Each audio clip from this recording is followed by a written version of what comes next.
I've watched a good amount of content on velocity banking, and I'm always surprised at these huge whiteboards with these complex numbers that I feel like I have to watch the videos over and over again to figure out what is velocity banking and why is it so complex. Now, are content creators making something overly complex to sell coaching, mentoring, forms? I'm not entirely sure, but in reality, velocity banking is not that complex of a financial system. So we are gonna break it down into simple terms to help you understand how velocity banking works and help you answer questions whether you should do velocity banking. So let's get started.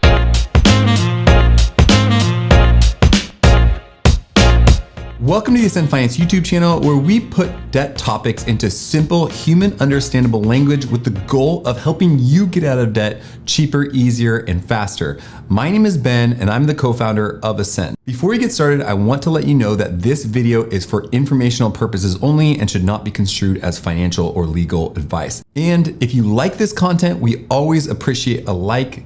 And if you want additional content to get you out of debt cheaper, easier, and faster, please consider subscribing, as I'm constantly putting out new content to do just that. Now, let's go over two simple examples how velocity banking works, and later we will cover 3 questions you can ask yourself to see whether velocity banking may work for you. First, we're gonna look at a simple example with credit cards. So let's look and say that you get a take-home income of $1,000 per month.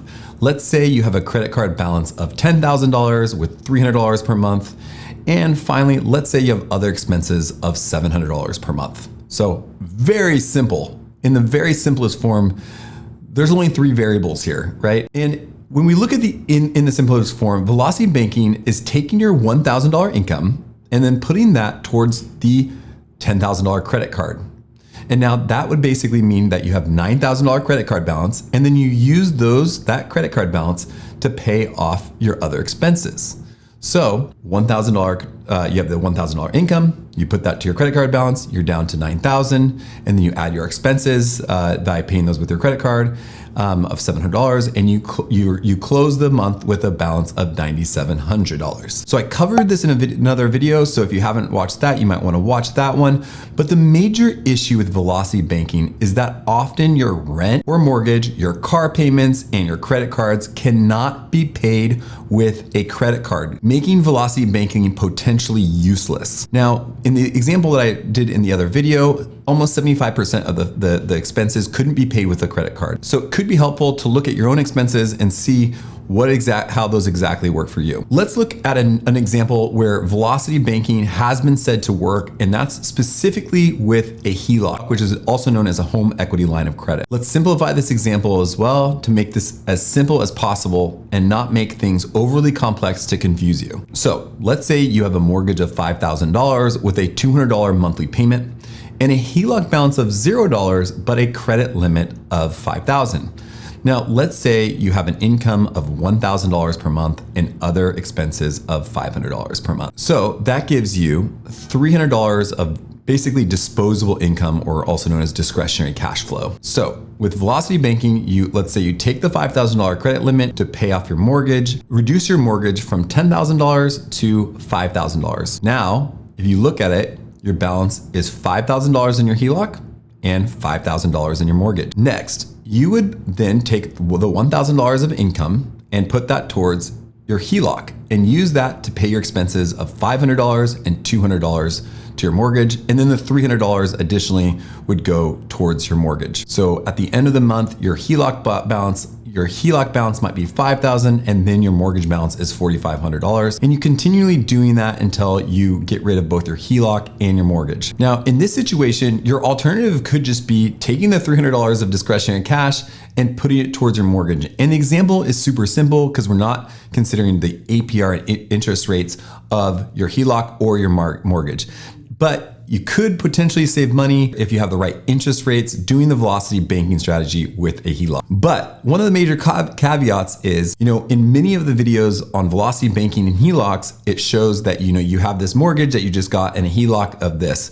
Usually you get home equity lines of credits when you have home equity. When you purchase a home, right when you purchase a home, you probably don't have equity to get a home equity line of credit. So the fact that they're looking at the common videos out there may say, you take the HELOC, you put it towards your mortgage, and you're saving so much interest because your interest is front loaded in your mortgage. But the challenge may be to get a HELOC to begin with. So next, I think it's important to ask these 3 crucial questions to see whether velocity banking may actually do you more good than harm, right? First, do you have a home equity of line of credit? If so, it's important to understand such things as the interest rate of both of those different forms of credits. And do you want to use all of your disposable income towards the velocity banking strategy and pay down the debt? And you may also want to know whether you can use your HELOC for other expenses, right? Because in this situation, you're using your HELOC as basically a credit card for other expenses. Second question,